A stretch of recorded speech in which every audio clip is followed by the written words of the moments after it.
Hello, ladies and gentlemen. We are back on the Chi-Town Sports Podcast. I'm joined by my co-host Benjamin Neuwarner, and it's going to Hello. be another great episode. We are going to be reviewing our second round mock draft. We did round one a few days ago. A few questionable picks.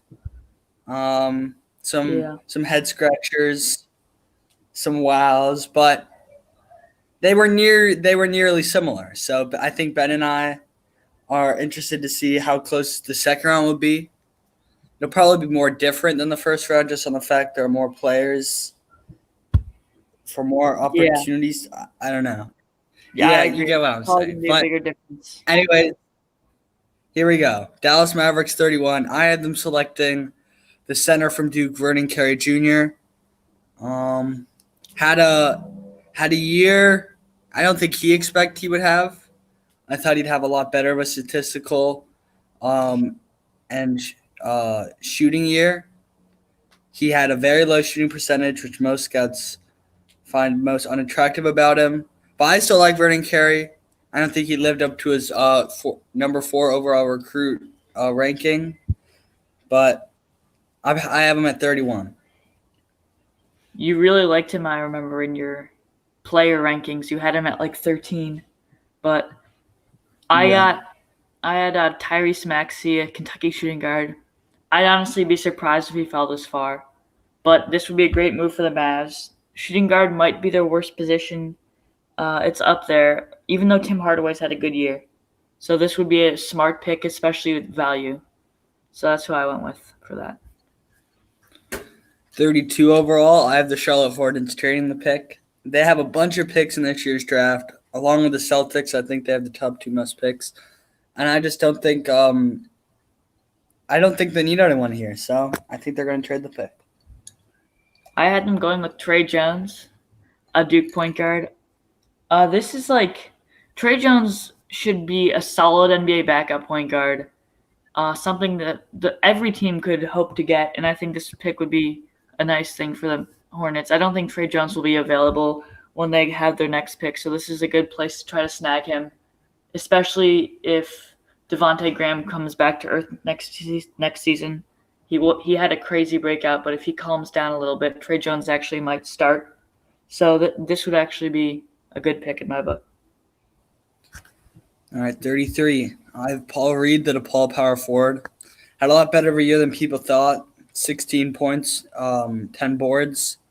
I really like Paul Reed, and I think the Minnesota Timberwolves will select him here. They need a power forward badly. They need a small forward as well, but I think I have them taking a small forward earlier. I forget who. They also have a decent amount of picks, but I have Paul Reed going here at 33. Ben? I went with Isaiah Stewart as more of a backup option to Cat. In the second round, you can kind of think about your bench more. And he's a reasonable center. He had a lot of expectations going into this year. Don't know if he fulfilled all of them, but I think he's a good second rounder, good backup center right now in my book. I think the Timberwolves would be fine to have him. Obviously, Paul Reed might be a better pick based on positional value, but this is who I went with there. Fair. I have the Philadelphia 76ers selecting Theo Maledon, the point guard from France. Many scouts have Theo Maledon being a top 15 or 20 pick. Some even have him in the top 10. I think I've seen him top 5. I think he's going to be that Bulbul. I think he's going to be that Nasir Little, the dude who drops and drops far. I have him going 34 here to the Philadelphia 76ers, a place I think he fit well in. He definitely reminds me of TJ McConnell, the old Arizona Bearcat and 76er. So I'm a big fan of this pick, and I believe somehow or another Theo Maledon will end up in Philly. I also went with a point guard at this pick, Cassius Winston. I've seen him anywhere from late first round to late second round. This is probably right around where he should go in this draft. Good backup point guard, kind of like Jalen Brunson. I've made that comparison before. And I think he'll fit nicely into the Sixers rotation. Sixers rotation. Well, I had Kira Lewis Jr. here, a guy who Ben and I both like. Ben had him in the first round. I think he could very well be a first round pick. I think he's a first round talent. For The sure. Kings don't really need a point guard. They have De'Aaron Fox, and De'Aaron Fox plays like Kira Lewis. But I'm not sure if Kira Lewis could be a starting point guard anywhere in the league right now. And I think for best available, this would be a great pick. So that's why I believe the Sacramento Kings will select Kira Lewis Jr. I had the Kings trading this pick. Is that it? Any reasoning? The reasoning being that, they have a decent load of picks in this draft. I think that they'll have a few more later on, and I think that they're going to trade at least one of them. All right. At 36, I have the Washington center finally coming off the board, Isaiah Stewart. A guy Ben had picked 3 picks higher to the T-Wolves. I doubt he'll be a first-round pick just due to the overload of centers in this year's class. I wouldn't be shocked if it isn't Philly who picks him. Philly does have Joel Embiid, but just like the Kings, the pick prior with Kira Lewis Jr., they need a backup center, and I think for best available, Isaiah Stewart fits that. He's athletic. He's a good offensive, pretty good defensive player with a high recruit, just like Vernon Carey Jr. I personally think Daniel Toro is better than Isaiah Stewart, but I feel like the Sixers would rather have a guy like Isaiah Stewart. I also went with the backup center here, Udoka Azubuike. He brings his own skill set, very unique, great finisher, great defensive player, just massive human being. He'd be one of the heaviest players in the league if he entered. Does have some questions with his speed, how he'll adjust. He got a lot of fouls at Kansas. But I think as a backup center who's on limited minutes, he brings a lot of value to the NBA. And good backup center option for the Sixers. Moving on to 37, the Washington Wizards have their pick. I'm going with a point guard, deep shooter Nico Mannion from Arizona. I think Nico also had a down year compared to what he thought he would have. I think going into this year, people thought he could honestly be a lottery pick or at least a first rounder. I don't think he'll be a first rounder. I would not be surprised at all if he goes later than 50. But the Washington Wizards are in a weird spot right now. They have John Wall, Bradley Beal. They're 2 centerpieces. But, you hear rumors every day that Bradley Beal is going to be traded. John Wall is going to be traded, whatever. I think if you're in this situation and you're the Washington Wizards, you need to get some point guard depth. Shabazz Napier, awful defensive player. Ish Smith, awful defensive player. Isaac Bonga, great defensive player, sucks at offense. That was an awful – I don't know why I keep saying that. I don't know why I said that, but I don't know where I was going with that. But all I'm saying is they need someone that can do a decent bit of both. There we go. I put it all together. Nico Mannion can do that for you. I think he only averaged about 13, 14, 15 points, but he can facilitate the ball. I just think he'll fit well with the Wizards. That was brutally bad. If we could cut that, I would, but it's a live show, so we can't. I'm gonna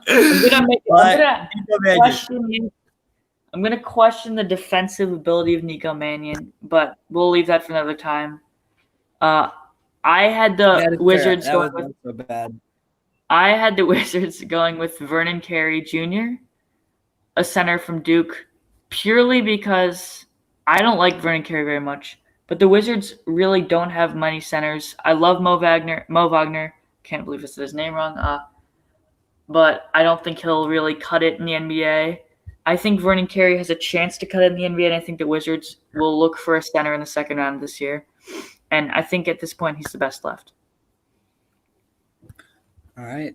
38 New York Knicks. I'm going with the big man from Minnesota, Daniel Oturu, a guy who I love. A huge Daniel Oturu fan. I see Ben has him 1 pick lower. His 3-point shot might be the best out of any center in this draft. Could really shoot it from deep. Had a huge game against fellow Big Ten rival Jalen Smith, who I have going 17th to the Boston Celtics. But I really think Daniel Oturu is a good fit somewhere in the East, where centers are still in pretty big use. The West is a little bit less. But I think a 3-point shooting center on a team like the Bucks, a team like the Sixers, a team like the Knicks, the Heat, even though they have Ben Adebayo, but coming in behind him. Just teams that are good, solid teams. I mean, the Knicks aren't good, but I think they can get there. I think they're going to have a strong draft this year. Decent teams. I think they're still very prevalent. I mean, you look at the Bucks. They have Brook Lopez, who's one of the best 3-point shooting centers maybe in our lifetime. Always brings that. Always brings another 3-shooting player on the floor, which is rare in centers. And I think Daniel Oturu does just that. I had the Knicks going with Jordan Nwora, a small forward out of Louisville, because this is another positional thing. When you look at the Knicks roster, there's just a lack of just skill in the small forward, power forward positions. They need that talent there. Jordan Nwora fills a shooting void. The Knicks don't have a lot of shooting on the team right now. RJ Barrett's still figuring it out. Kevin Knox, I don't know if he's going to succeed in the NBA. So I think Jordan Nwora is a safer pick. He's not going to be a great player, but he'll be a decent player maybe right away, and he can fill it up from deep. So I think he'd be a good pick for the Knicks. I had Jordan Nwora as my 30th best overall prospect. I think that'd also be a great pick for the Knicks. Going ahead here, the 39, I have the Pelicans selecting Trendon Watford, the LSU product. I think him being an LSU player, living in Louisiana, being right there in New Orleans, also being that he's a power forward center, something that depth-wise the Pelicans are lacking. He played more of the 3, a little bit of the 4 in college, but I feel like his game translates more to the 4 or even a small ball 5, which I think the Pelicans will start to use more. I just don't think Derek Favors is really going to cut it for these coming years, and I don't know. I'm a big Trendon Watford fan. He was a high recruit out of college, but we'll see what happens. On a similar level, I had the Pelicans going with Daniel Oturu. We talked about him as Brad had him one before me. Kind of fills. I think Derek Favors is aging at this point. Oturu is a good replacement because he has potential to be able to shoot. He can offset some of the floor spacing issues that might come with having Zion on the court because Zion does struggle from outside. And I think that's important for the Pelicans to think about going forward, having a center that can shoot next to Zion. So this is why I have Daniel Oturu going to them. I think this draft is important for them to find a floor spacing big man. So that's the guy. All right, at number 40, I have Tyrell Terry, a dude who I've seen all the way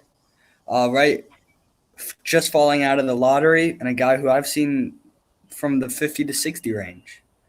I don't know how I feel about Tyrell Terry. He put up okay numbers. He's a little undersized. The only thing I really know about him is he plays a lot like Amani Ash. I can tell you that for sure. Well, other than that, I don't know how I feel about him. I wouldn't be surprised if the Grizzlies take this pick. I know Ben, you don't like him. Sneak peek, I saw him at 60 on your board, but yeah. I really don't know how to feel about Tyrell Terry. Well, I like Tyrell Terry. I like him as a prospect, but I don't like him for any team right now. So we'll see where he gets picked. That's an interesting one because he's undersized. So we'll see how that goes. I had the Grizzlies taking Elijah Hughes, Syracuse small forward, who is a bright spot on a pretty dismal Syracuse team. Normally they're pretty good. Last year they weren't. He scored. He showed defensive ability. And the Grizzlies also have a big hole in the middle of their rotation in terms of small forwards. I think they're starting small forwards Justice Winslow. That's not the best. Elijah Hughes could right away have a chance to start for the Grizzlies. Or maybe not right away, but a year into this, I think maybe next year, he would be a good option for them in that position. So this is a positional value pick. Looking ahead at the Spurs, they really need a shooting guard. I'm pretty sure Bryn Forbes and Lonnie Walker have that role right now. Maybe Derek White, but he's more of a point guard. The Spurs have a lot of point guards, some good small forwards and power forwards, but then they need a big man and they need a shooting guard. I'm pretty sure I have the Spurs taking a center earlier, boosting their 5 position, but they still need a shooting guard. And I don't think Leonardo Bolmero is a bad pick for shooting guard. I mean, I have him here listed as a small forward. The Spurs can always mix and match with their international prospects. He can definitely play the 2. He's not a huge guy. Might be a little bit harder for him to adjust. But like I just said, the Spurs, their lineups are different than most conventional NBA teams on the fact that you could be a 6'10", 6'11 guy. You could be playing shooting guard. You could even be playing point guard in some rotations. If you look at Lonnie Walker, right? The dude's so athletic. And he plays like 4 positions, which is weird. Very weird. I feel like he'd be a better small forward guy just on the fact that he's 6'8", and he's better defensively. But hey, they have him playing point guard occasionally in some schemes, have him playing power forward when LaMarcus Aldridge plays center. They have some wacky rotations. So just on that fact, I have Leonardo Bolmero going here at 41. Also due to his overall prospect ranking, I think he's better than 42. On my big board, I think he wasn't in the top 60, but on many he's top 20 and analysts, big boards, he is top 20, top 30. So I had the Spurs taking the same guy as Brad, but I have completely different reasoning. He actually is a point guard.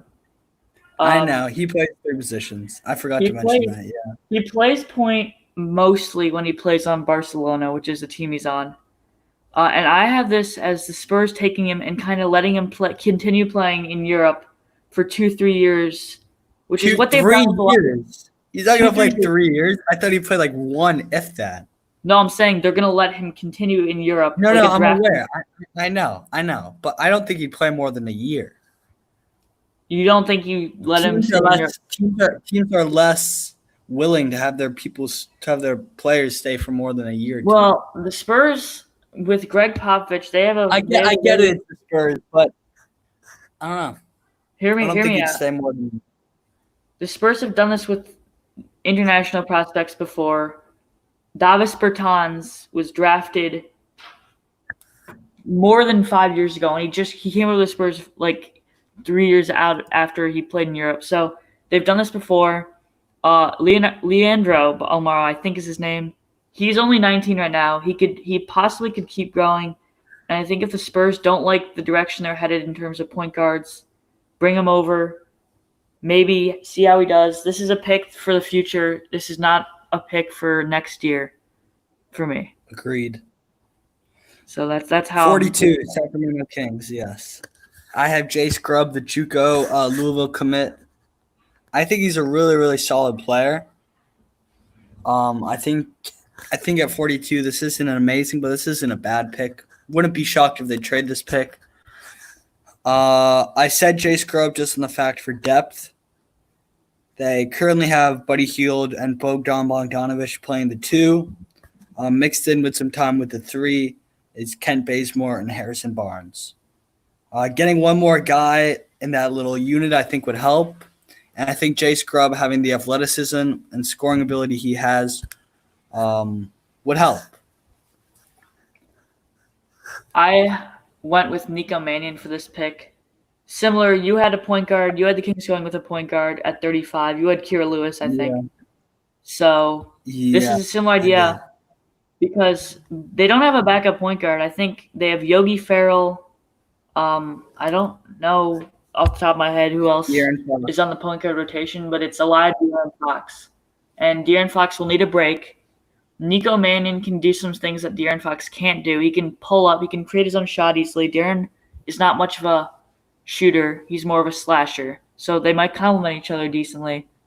And Nico Mannion will bring a different kind of dimension as the point guard for the Kings. So I like this pick for the Kings. People don't understand that the second round isn't. You're not supposed to be a starter day one or in the first year, honestly, as a second rounder. You look at Jimmy Butler, dude averaged like 4 or 5 minutes like the first 2.5 years of his career, and he was for a late. He was the 30th pick. My bad. So I mean, these later guys, they're not supposed to be stars out of way. They're not supposed to have big playing time. Draymond Green, an example of that. Manu Ginobili took years to develop. But they're guys that are boom or bust, solid defensive players, solid rotation players, filling voids, or just players that fit the system well. So just a heads up on those picks. We're not saying any of these guys should really be starters. I mean, maybe I wouldn't be shocked if one or two of these guys are starters at some point, but it's more unlikely here later in the draft. Yeah. All right, we're gonna go to 43. I have the Pelicans selecting Jordan Nwora, the 3 from Louisville. I'm a big Jordan Nwora fan. I think he does things well, but on both sides of the ball. He can shoot it from deep. He can defend on the perimeter well. Led Louisville to a pretty remarkable year. So I have them going with Jordan Nwora at 43. Ben? I had the Pelicans trading this pick because they have a lot of picks, and once again, teams will not take tons of young guys. There's value to be had just trading a few picks away, and I think this is where the Pelicans should trade. All right, moving on. 44 Portland Trailblazers. I had them trading away this pick. Inside the top 45, I feel like you could maybe get a late first round pick 2 years down the line. Do a swap, worst for best, best for worse. Trade 2 second rounders for a late first rounder. All these different scenarios. I just have the Trailblazers not making this pick. They had a bunch of injuries, but when those guys come back, I think they're going to be pretty set for these coming years. I had the Trailblazers taking someone with this pick, but I could see them trading as well. I had Xavier Tillman, center from Michigan State, going to the Trailblazers here. He is a great defensive player, doesn't need the ball very much on offense, and that kind of fits in with how Portland plays. They're a very guard-dominant team. The centers don't do a lot except for Nurkic, but Tillman could come in, be a decent rotation player. I would never see him as a focal point as a big man, but he could do the dirty work, and the Trailblazers need guys like that. Agreed. This is interesting for me. Would not be shocked if the Magic trade this pick. I just have Trey Jones. I just can't see him dropping lower than 45, 46, 47. So on kind of that fact alone, and the Magic could use another point guard. I had them taking Trey Jones. They have some okay point guards. I think this is DJ Augustine and Michael Carter-Williams last year on their contracts. So Markelle Fultz is kind of going to be left alone there at the 1. And, of course, you need more than one point guard. So that's why they're taking Trey Jones here at 45. Ben? I like that pick. I had the Magic taking Cassius Stanley, the shooting guard at Duke, because I like his athleticism. He fits in well with what the Magic like, which I guess is athletic guys. They got Markelle, they have Aaron Gordon. They use a lot of their athleticism to their advantage. They're not a great team, but Cassius Stanley, and he's more of a project guy. Considering they don't have the best guard options right now, except for Markelle. So I think that it would be important for them to take a good guard with one of their second-round picks. All right, 46. We have the Boston Celtics. I have them taking Emmanuel Quickly, one of those slashing point guard shooting guards from Lexington, Kentucky. The Celtics could always use some point guard depth. Kemba Walker, it's kind of a one-man show there. He's going to need some rest. He's going to need a guy to come off the bench and provide energy when he's not on the floor. And I think Emmanuel Quickly does that. I think he fits the Celtics system well. So I think this is actually a pretty good pick for the Celtics. I like it a lot. I had them trading the pick because they've already had 3 picks. I had them going with a point guard, a power forward, and a center. I think you can never grab that many young guys because you're not gonna be able to put them all on your roster. So you trade a pick, get some value for it. Top 50, they should be able to get some value for it. Especially considering they've already taken 3 guys in this mock draft. So that's why I have them trading this pick. All right, 47. The Chicago Bulls make their pick. We all know the Bulls need a small forward, at least a depth 3 position, and Tyler Bay fits that perfectly. Very, very good defensive player. This pick honestly depends on what they do with their first selection in the first round. If they take Isaac Okoro, this pick might change. But if they don't take Isaac Okoro, I'm going to be praying they take Tyler Bay or a dude similar to Tyler Bay just on the fact that he's a stud defensively and he plays the 2/3. So the Bulls, this is kind of a or a college home kind of pick. DePaul in Chicago already. Paul Reed, power forward. Paul Reed has grown on me as I watched him tape, and we'll see how Lauri progresses. But Lauri Markkanen's kind of stalled out a little bit. I'm not saying, especially in Thaddeus. It's because of Jim Boylan. That's true, and I'm not saying that Paul Reed replaces Lauri Markkanen, but I'm saying that we don't have that many bigs at the moment. Wendell Carter and Thaddeus Young's on a 1-year deal, I think. So I could see this going. I could see them taking a small forward here, but I could also see them taking a bigger guy here. And Paul Reed is, at this point, one of the better bigs left on the board. Very athletic. And if he develops a better shot, I think he could be pretty good for the Bulls. All right, 48. The Pacers taking Zeke Nanja, the center from Arizona. I love this pick, and I love Zeke Nanja. He was a 4-star coming out of high school. Had definitely a better year than most people thought. Led the trio of Nico Mannion and Josh Green in their overall play. And I think he fits in well with the Pacers here. Could definitely see him in a Pacers jersey, being the backup center to Miles Turner. And I think Zeke Nanja could definitely start on a team one day, maybe even on a good team. I like Zeke Nanja a lot, and I think this is a great pick for the Pacers here. I really like this pick. I got the Pacers going with Devon Dotson, Kansas point guard. There are so many good point guards in this draft. There's going to be a lot of guys that go undrafted that would have been drafted in normal years. There's just a lot of point guard talent this year. And Devon Dotson is definitely in that tier of good point guards in this draft. The Pacers have decent point guards, I'd say. Nothing special. And I think Devon Dotson brings a nice just overall skilled quality to the Pacers that they don't really have with their backup point guards right now. He's a decent shooter, a decent size, good ball handler, and with they're really undersized with Aaron Holiday and TJ McConnell, both guys under 6 feet tall. So Devon Dotson might be their best backup point guard option, and I think that would be a good place to pick him. Before we get into the 49 selection, I would just like to say, if you're watching this, thank you. This is definitely long. We're at half will an probably hour. end up being the longest episode. We're nearing half an hour, so probably be the longest episode we have. I don't know what the current is. It's probably 35, 36, 37, 38 minutes. But I just want to say thank you. We're not really doing this for anything. It's kind of just as a hobby.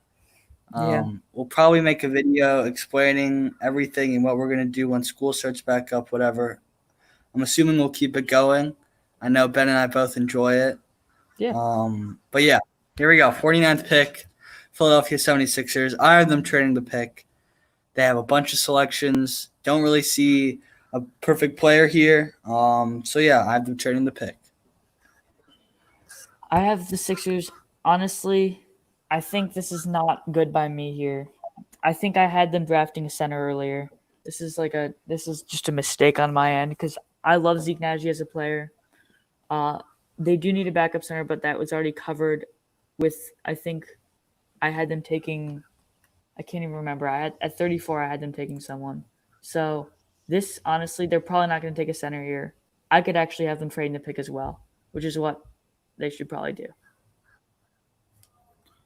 All right, But I love Zeke number Nagy. 50. Again, I have a traded pick.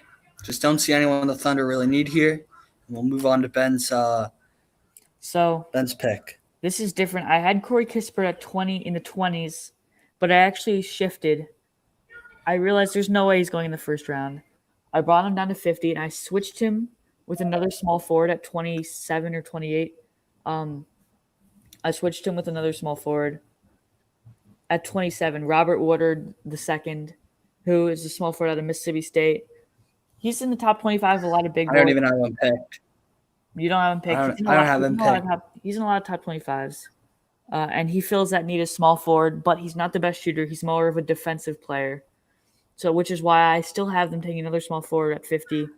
A shooter, Corey Kispert. The Thunder right now have Danilo Gallinari. Big contract. I could see them trying to get rid of him. And Corey Kispert's not going to replace offensive production, but he can space the floor really well. So I have them taking Corey Kispert at 50, not 27. All right. This is interesting because most years there isn't a team with back-to-back picks. Occasionally there is. But at 51 and 52, the Golden State Warriors will both be making picks. Thinking about it now, putting some more thought into it, I really doubt they'll keep both of these picks. They definitely need some more big man talent, forward talent. So on that reason alone, and not to bore you guys out, since I just made two picks saying they would be traded, I have Killian Tilly, the 4 from Gonzaga. I like Killian Tilly.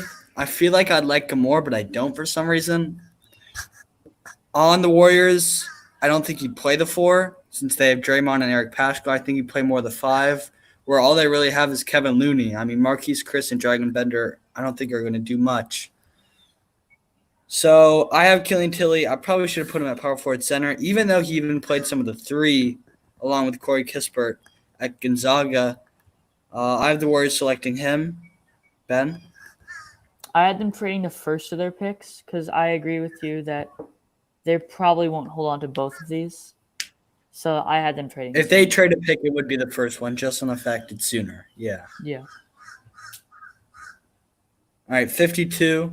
I have Abdoulaye Ndoye. I'm a huge fan of his. I had him in my top 30 prospects. I want to be shocked if this dude is a starter on a big team. I mean, by big team, I should say good team in a few years. He's definitely going to take at least a year overseas. This would be a guy who could play 2 years overseas. The Warriors, they're okay at small forward. They have Andrew Wiggins. I don't know how long they'll have Andrew Wiggins, but I really could envision Abdoulaye Ndoye playing for this Golden State Warriors team. Is he a small forward? I thought he was a point guard. I might be. He plays point guard, small forward, power forward. Okay. Jeez. All right. Well, with the Warriors here, they bunch do of need versatility.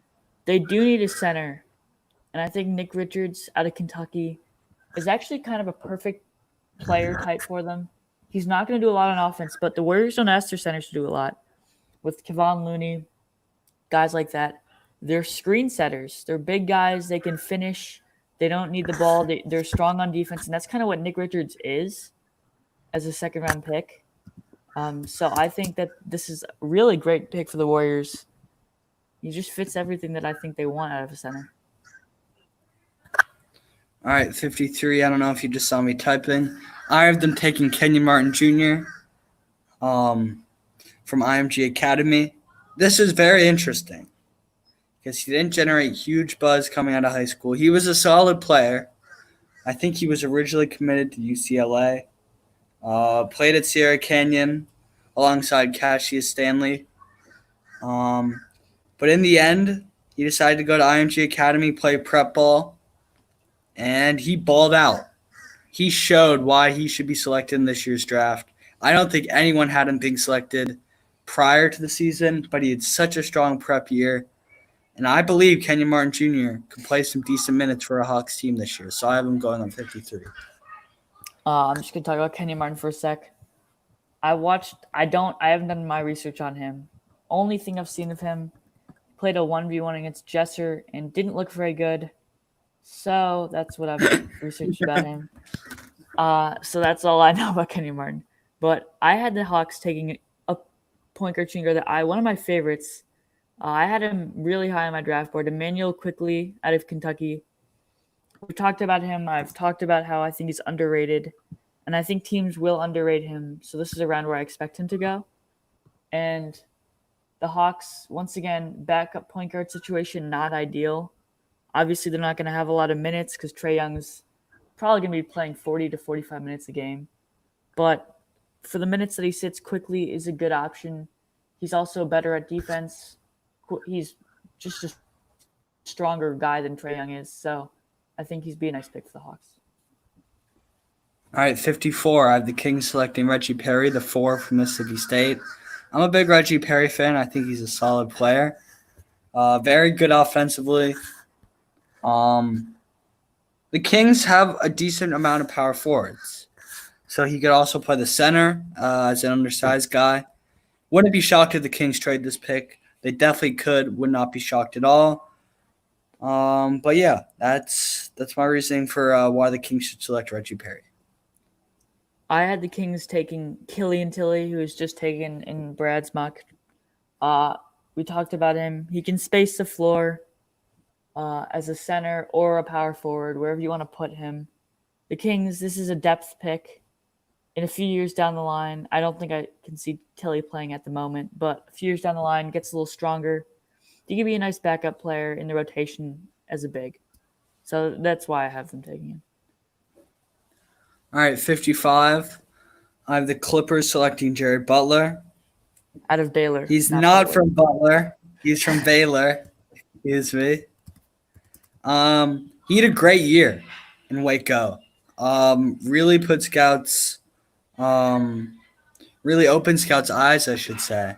I don't think going into this year he had any really draft buzz. But that whole Baylor team exceeded expectations. They were ranked number 1 for a few weeks. Fell apart at the end of the year a little bit, but still had a very solid and memorable season. So I have Jared Butler going here at 55. I agree with Brad about this pick. I think Jared Butler is a good story.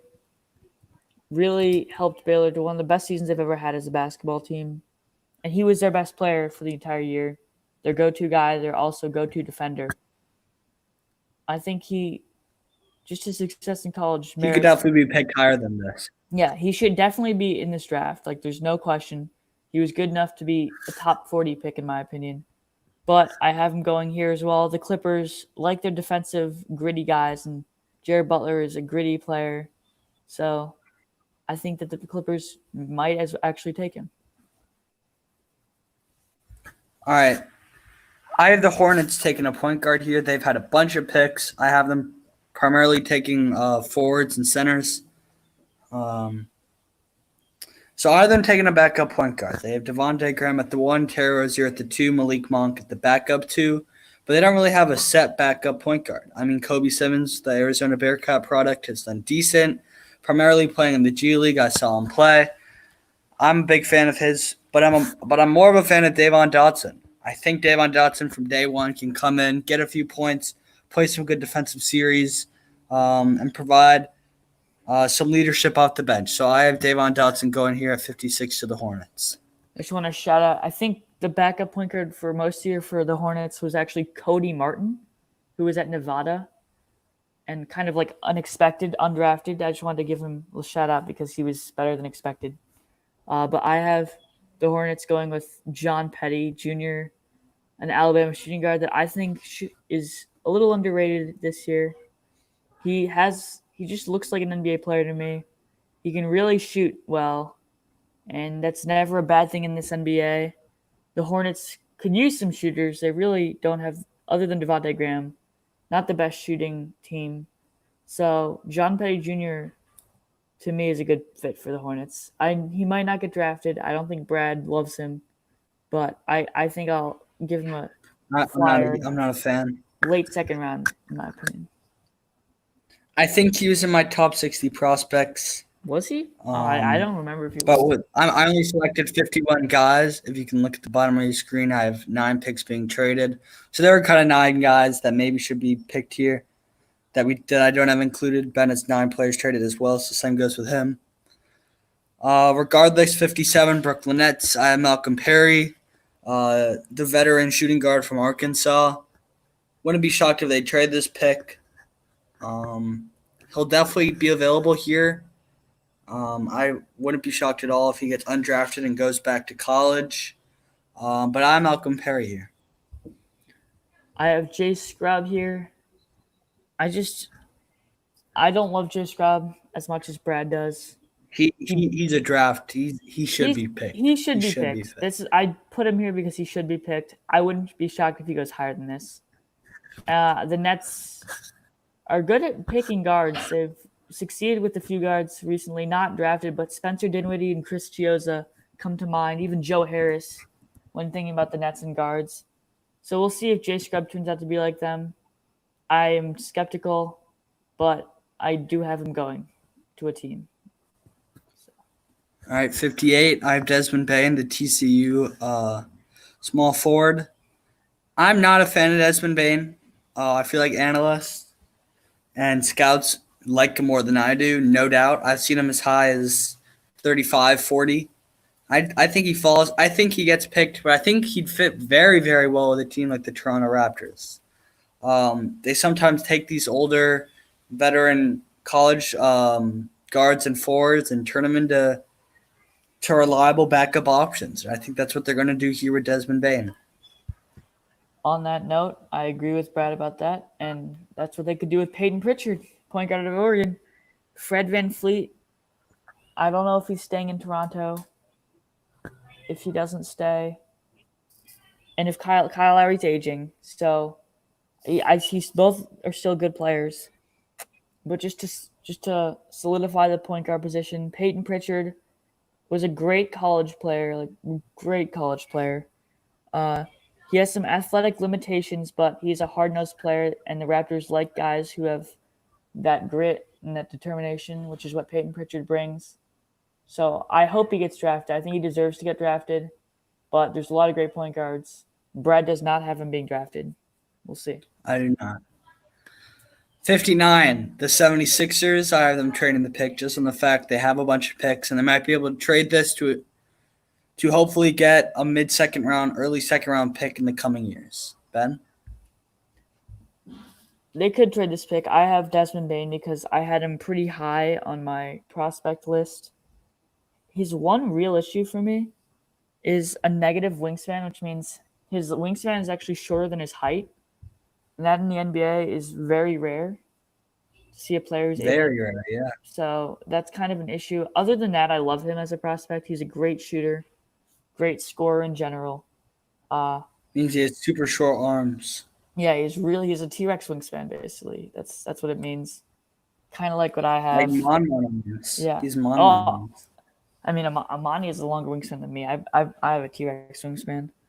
But, yeah, I like Desmond Bane. I think the 76ers could take a shot at him. They don't have a lot of shooting guards at the moment, so we'll see. All right, 60, final pick. I have Cassius. This is so low. He had to be picked. Yes, I think he will be picked. He deserves to be picked. The Pelicans have Frank Jackson as their backup point guard. I don't think that'll last. I think Cassius Winston could be a 5 to 10 year backup point guard on this team. They have Lonzo Ball. People think they might take another point guard or trade for a point I guard, had them taking another point pick guard up a early. point guard in free agency. Regardless, I think Cassius Winston or one of these veteran point guards lands in New Orleans. I already had New Orleans taking a point guard. I had them taking a lottery point guard, but I had to include Terrell Terry on this because he has a lot of skills. He's a great shooter, or he might actually inconsistent shooter, but just has the potential to be a great shooter. And there's a lot of guys in his mold that have succeeded in the NBA. So undersized guys that can just hit shots. So I'm gonna give him the benefit of the doubt, and I'm gonna have him go at number 60, just because. And that is my mock. All right, 120 picks later, we end on I have 9 picks being traded. Ben has 9 picks being traded. We think two alike, but that was kind of our NBA pre-draft bonanza, I guess. I mean, We'll we see did how our that lottery goes. our top 60 prospects. Now we did our top 60 mock draft.